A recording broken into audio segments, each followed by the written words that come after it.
Olá pessoal, eu sou o Andrei e com a colaboração dos colegas José Lucas e Márcio de Castro, irei apresentar nesse vídeo o tema Alocação ótima de geração. Bom, além do vídeo, também vamos submeter um artigo associado a esse tema. O vídeo e o artigo são os requisitos para aprovação na disciplina IT 306, turma O do segundo semestre de 2021, que é ministrada pelo professor Vilalvo. Na apresentação de hoje, teremos a seguinte agenda com 5 tópicos. O primeiro tópico é uma introdução, com considerações iniciais. O segundo tópico é uma revisão bibliográfica com alguns fluxogramas que resumem e exemplificam objetivos, restrições e técnicas utilizadas. No terceiro tópico, vamos apresentar um estudo de caso e, logo em seguida, vamos apresentar os resultados obtidos com a estratégia de solução proposta para esse caso. Por fim, vamos apresentar as considerações finais do trabalho e também sugerir trabalhos futuros. Bom, o primeiro tópico que é abordado é a introdução. E como considerações iniciais, vamos primeiro contextualizar o nosso tema. Então, a escassez energética é uma forte restrição ao crescimento econômico. Existe também, além dessa necessidade de expansão energética, a necessidade de beneficiar os consumidores com justiça tarifária. Existe também uma preocupação crescente, preocupação cada vez maior com os impactos ambientais, com a ação do homem. Então, a operação de usinas de potência mais tradicionais, digamos assim, ela é mais impactante do que a potência que é gerada através de recursos renováveis. E por fim, as distribuidoras de energia buscam reduzir as perdas técnicas. E a utilização de GD em maior escala e de forma adequada ao sistema, ela tem de fato um potencial para reduzir e até de forma expressiva essas perdas técnicas, além de também mitigar o congestionamento das linhas de transmissão, justamente porque a geração distribuída está localizada mais próxima às cargas. Bom, sobre trabalhos recentes. Diversos trabalhos têm sido realizados para aproveitar ao máximo a inserção de geração distribuída. E se vocês não acreditam em mim, podem fazer uma busca com os termos de replacement em alguma base de dados, por exemplo, Scopus, e verificarem isso. Bom, o que vocês vão observar é que há um aumento considerável na produção de pesquisas sobre o tema ao longo principalmente das 2 últimas décadas. Bem, o que observamos na nossa revisão bibliográfica de já é que existe uma preferência por combinar técnicas clássicas e de inteligência artificial. Também há o que eu chamo de uma certa liberdade para que os pesquisadores que trabalham com o tema explorem novos cenários. E há também uma forma interessante de validar esses cenários explorados, que é a partir do uso de hardware in the loop. Bom, sobre contribuições e justificativas para esse tema. Sabemos que na prática as alocações de GD elas são sumariamente definidas pelos consumidores. Então, um estudo que tem o objetivo de identificar pontos ótimos ou pelo menos pontos subótimos para que essas unidades de geração distribuída sejam inseridas, eles são importantes, eles têm um potencial porque eles podem colaborar ou reforçar estudos e a regulamentação de eventuais incentivos.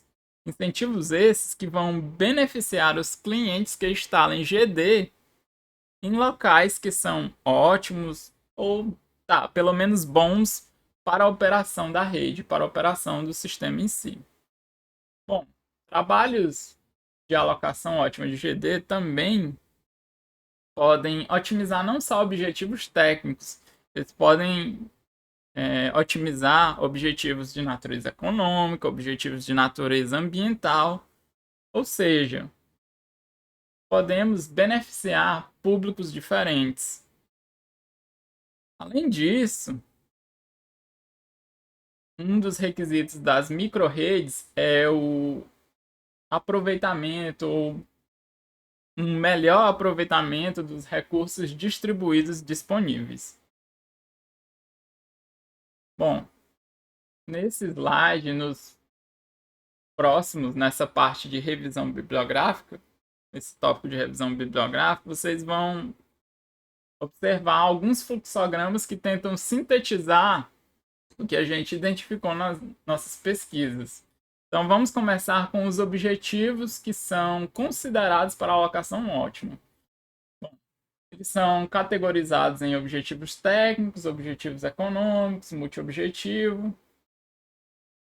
Vocês podem ver uma diversidade de objetivos adotados nesse tipo de problema. Então, abordar esse problema de alocação ótima considerando vários objetivos pode tornar o modelo mais realista. E se resultados satisfatórios, resultados promissores forem alcançados, as contribuições desse trabalho podem ser mais significativas. Bom, sobre os objetivos, vale destacar as perdas técnicas, que aparecem em praticamente 100% dos trabalhos. Também podemos destacar o perfil de tensão e custos associados, algumas vezes como a redução de um determinado custo ou também o aumento, a maximização de algum lucro ou fluxo de caixa. E sobre os objetivos de natureza ambiental, vocês podem ver nessa figura que eles não estão categorizados de forma independente. Por quê? Porque existe uma certa dificuldade dos pesquisadores em quantificar o impacto ambiental da geração distribuída. Então, ainda não há um consenso, um padrão bem definido para isso. Porém, vale a menção honrosa aos objetivos de natureza ambiental. Bom, continuando, agora na figura 2, vocês podem visualizar as restrições que são consideradas no problema de alocação de GD. Bom, as restrições elas são de grandíssima importância. Por quê? Porque elas adequam o problema que se deseja resolver aos recursos disponíveis. Digamos que as restrições é que tornem esse problema, esse modelo matemático próximo à realidade. Então, vale destacar restrições de potência, que são os clássicos balanços de fluxo de potência, ativa e reativa, limitações de tensão, pode ser a grandeza de tensão, a amplitude ou a fase em si, que é limitada.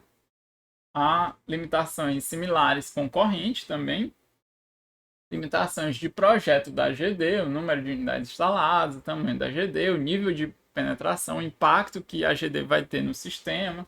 E também limitações de outros elementos, como os transformadores. Continuando, listando referências mais atuais, verifica-se que há uma preferência por técnicas de inteligência artificial em relação a métodos tradicionais. Bom, a hibridização de técnicas inteligentes ou até mesmo a combinação com métodos clássicos também é uma escolha que tem ganhado destaque no que concerne o problema de alocação de GD. Vocês podem ver nessa imagem basicamente duas categorias, que são as técnicas clássicas e técnicas de inteligência artificial. Técnicas clássicas, elas garantem que uma solução ótima vai ser encontrada. Porém, elas são limitadas ao espaço de busca. Então, à medida que esse espaço de busca cresce, elas não são aplicáveis ou têm o seu uso limitado. Já as técnicas de inteligência artificial, elas são mais robustas, digamos assim, para lidar com esse espaço de busca maior. Mas por se tratar de soluções muitas vezes estocásticas, não é garantia de que em todas as execuções, de fato, vamos convergir a uma solução ótima. Então, o que se observa é que há uma hibridização para tentar combinar essas técnicas e tentar aproveitar o melhor de cada uma. Por exemplo, utilizar uma técnica de inteligência artificial para restringir, limitar o espaço de busca e depois disso aplicar uma técnica clássica. Bom, agora eu trago especificamente alguns parâmetros potenciais, dessa vez para geração distribuída de natureza fotovoltaica. Bom, vale destacar os parâmetros teóricos, geográficos, técnicos e econômicos. Parâmetros esses que foram amplamente discutidos ao longo do curso e eu trago eles aqui apenas para fim de documentação. Bom, continuando, nesse slide, vocês podem visualizar alguns softwares para simulação, análise econômica, análise e planejamento de geração distribuída, enfim. E essa geração ela pode ser fotovoltaica ou de natureza híbrida. Claro que durante essa disciplina tivemos um contato maior com programas de natureza fotovoltaica e também de natureza híbrida, né? Mas principalmente de natureza fotovoltaica. Esse slide também tem o intuito de apresentar a vocês essas soluções e dizer que esses programas, eles muitas vezes eles podem ser utilizados para esses trabalhos de otimização, em conjunto com outras plataformas como o MATLAB ou outra linguagem de programação, como o Python. Bom, então, com o intuito de exemplificar, depois dessa breve revisão bibliográfica sobre um tema que é tão vasto, nós vamos formular um problema de alocação de GD, para que vocês possam ver como esse problema ele é abordado na literatura. Então, vamos trazer algumas funções que devem ser otimizadas, são essas funções objetivos. Então, vamos ter três funções, que é reduzir as perdas, melhorar o perfil de tensão. Essa melhora do perfil de tensão ela é quantificada a partir da redução do desvio do valor de tensão de uma barra e do valor de referência. Também desejamos reduzir o custo de instalação, operação e manutenção. Bom, claro que esses objetivos eles devem respeitar restrições. Então, na formulação do nosso problema, vamos ter restrições de potência, restrições de tensão e restrições de projeto. Além disso, algumas premissas elas serão adotadas aqui, que elas vão seguir o PRODIST e o manual do software que vamos utilizar, que aqui é o MATPower. Então, sem muitas delongas, o nosso modelo ele está apresentado nesse slide. Então, falando de forma bem breve sobre ele, vocês podem ver à esquerda três funções. F1 representa as perdas de potência, F2 representa um custo de instalação, operação e manutenção anualizado. F3 representa o desvio de tensão sobre a referência e as barras do sistema. À direita, vocês podem visualizar as restrições que essas três funções estão sujeitas. São restrições de balanço de potência ativa e reativa. Temos também restrições de perfil de tensão e restrições de projeto, como o número de unidades alocadas, o tamanho das unidades e também o índice de penetração máximo permitido. Bom, por fim, incluímos no modelo dois fatores de decisão que são apresentados e que desejamos maximizar, que são a capacidade de transferência disponível e o fluxo de caixa. Bom, no artigo, caso vocês tenham interesse, todas as variáveis aqui listadas estão muito bem especificadas. Então, vamos seguir. Depois da apresentação do modelo, vamos falar sobre a estratégia de solução proposta. Bom, a estratégia adotada, ela vai combinar dois métodos. Vai ser um método de busca, que é o NSGA2, proposto pelo professor Kaliamai Deb, e também um método de seleção, que é executado após o método de busca, que é um método baseado em lógica fuzzy, que é o max-min. Bom, então falando brevemente sobre esses métodos, o NSGA2 ele faz sentido ser utilizado devido ao número de objetivos. Então temos um multi-objetivo, 3 objetivos a serem otimizados, e também esses objetivos eles são conflitantes. Então podemos fazer uma analogia com consumo de combustível em um veículo e a velocidade que esse veículo é dirigido. À medida que aumentamos a velocidade, o consumo aumenta. Então, são objetivos conflitantes. Não vamos conseguir terminar um trajeto no menor tempo possível, gastando a menor quantidade de combustível. Então, vocês podem fazer uma analogia com isso, a redução das perdas técnicas na operação de uma rede e o custo de instalação da geração distribuída.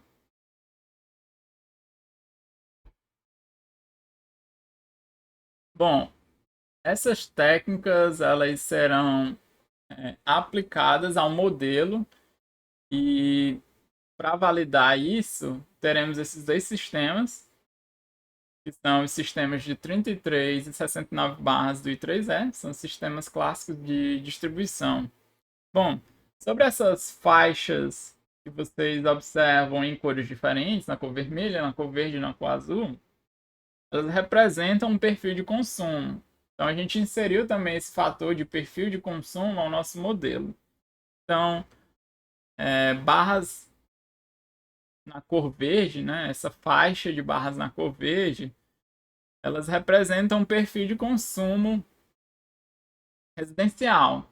Barras na cor vermelha representam um perfil de consumo comercial e barras na cor azul representam um perfil de consumo industrial. Bom, agora vamos trazer os resultados que foram obtidos. Então, na figura 7, vocês podem visualizar a fronteira de Pareto 3D de uma execução aleatória. Então, no eixo X, vocês vão visualizar as perdas técnicas. No eixo Y, vocês podem visualizar o custo anualizado em milhões de reais. E no eixo Z, o desvio do perfil de tensão. Além disso, no gráfico, vocês podem visualizar um indivíduo escolhido e os valores que esse indivíduo apresenta para cada um dos objetivos. E nessa tabelinha, no gráfico, vocês podem ver as informações de posicionamento, que é o sitting, e dimensionamento, que é o sizing, do indivíduo escolhido. Vale a pena falar também sobre o hipervolume, que foi a métrica utilizada nesse serviço, nesse trabalho, para avaliar, tentar quantificar a qualidade da fronteira de Pareto obtida. E é desejável que o hipervolume seja o menor possível para que a fronteira de Pareto esteja mais próximo possível da referência. Bom, como as soluções obtidas pela estratégia proposta têm uma natureza estocástica, faz sentido visualizar a frequência das soluções para sitting e size em um determinado número de execuções. Aqui a gente traz 50 execuções. Então, comentando brevemente sobre esses histogramas, vocês podem visualizar que as primeiras barras estão situadas as barras estão situadas no eixo X. Vocês observam que as primeiras barras elas apresentam uma baixa representatividade. E isso faz sentido, porque essas barras elas estão mais próximas ao alimentador. Então, a geração distribuída próxima ao alimentador, ela não vai ter tanto impacto assim aos nossos objetivos. Então, elas apenas aparecem devido ao operador de mutação. Então, o operador de mutação do algoritmo genético é o responsável por, na última geração, levar um gene que traz essas barras próximas ao alimentador. Mas observem que existe uma baixíssima representatividade.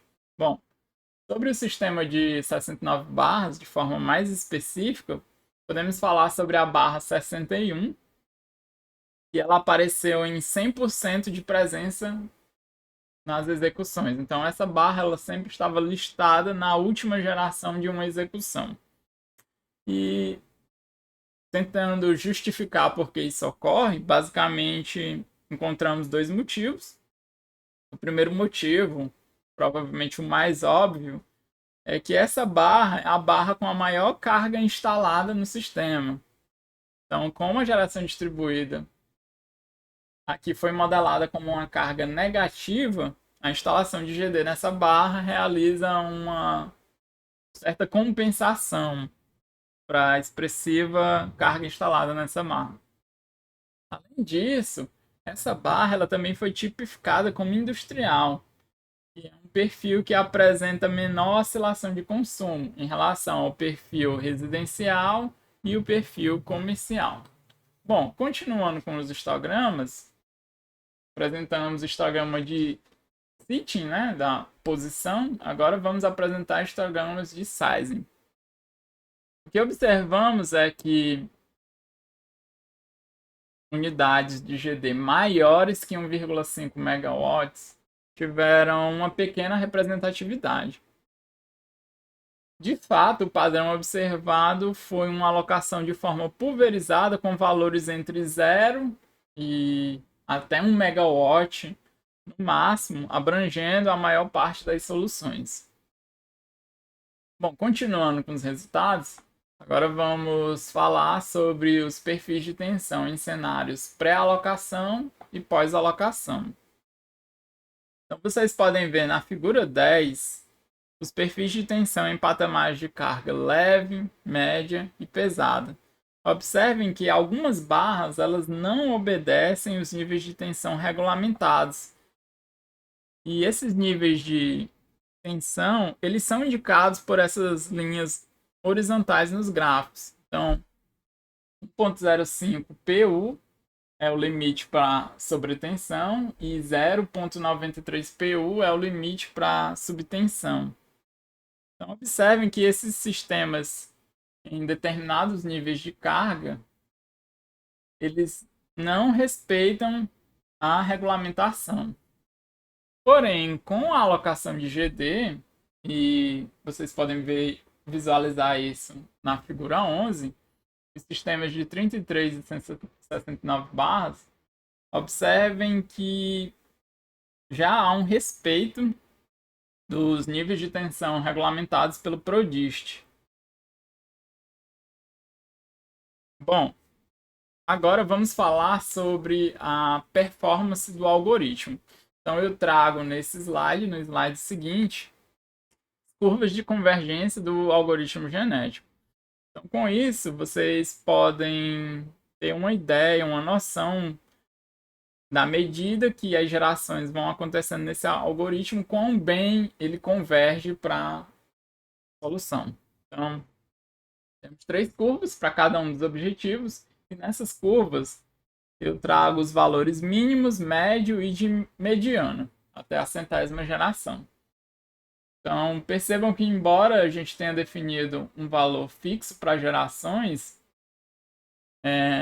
até numa quantidade menor de gerações já é obtido um padrão, uma qualidade próxima ao desejado ao fim de uma execução.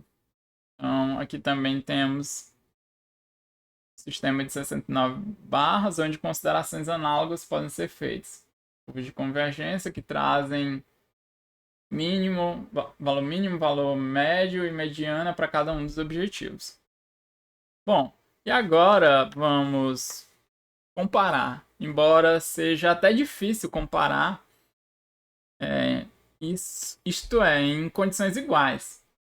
É muito difícil comparar trabalhos diferentes em condições iguais. Por quê? Porque cada trabalho tem singularidades próprias, tem determinados objetivos, restrições, premissas próprias. Então, o que a gente vai fazer aqui é listar os resultados obtidos nesse trabalho com outros trabalhos da literatura, em que mensuramos os objetivos traçados nesse modelo, perdas, custos e desvio, e verificamos a qualidade desses objetivos em relação a outros trabalhos. Então, embora a gente tenha reforçado a ideia de que é difícil comparar em condições iguais, vale destacar que a nossa solução ela apresentou uma boa performance e que, em alguns casos, ela foi até fortemente dominante. E esse conceito de fortemente dominante é quando uma solução ganha em todos os objetivos de outra solução. Então, em alguns casos, a nossa solução foi até fortemente dominante em relação a outros trabalhos. Bom, e para finalizar esse vídeo, as principais contribuições alcançadas são um modelo que atende objetivos técnicos e econômicos, pode ser utilizado para suprir o interesse de públicos diferentes, como companhias de energia e investidores.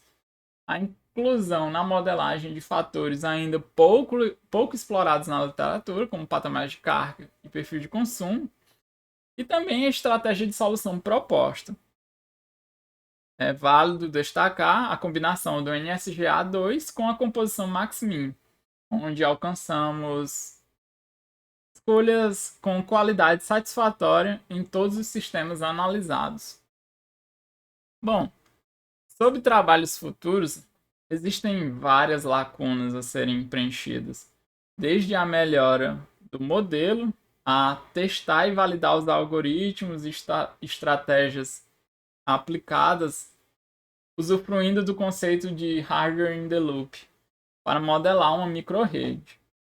Bom, além disso, vocês puderam ver que o nosso modelo ele foi bem genérico e não considerou parâmetros potenciais e exclusivos de nenhum tipo de geração. Por exemplo, a geração fotovoltaica e a eólica, como sombreamento ou velocidade do vento. Enfim, há muito a ser explorado ainda, mas isso basicamente se resume em melhorar o modelo, tornar o modelo mais fidedigno, mas isso deve ser feito com um consenso entre o quão fidedigno deve ser esse modelo e o quão difícil esse modelo vai se tornar. E também um fator importante é validar esse modelo não só computacionalmente, né, mas também um hardware in the loop pode ser interessante aqui para reforçar essa validação. Bom, eu trago aqui algumas referências utilizadas nessa apresentação e eu agradeço a todos que assistiram esse vídeo. Em caso de dúvidas, eu aconselho que vocês leiam o artigo ou que entrem em contato comigo através desse e-mail. Por fim, eu agradeço a CAPES pelo suporte através da Bolsa de Estudos. É isso, pessoal. Até mais.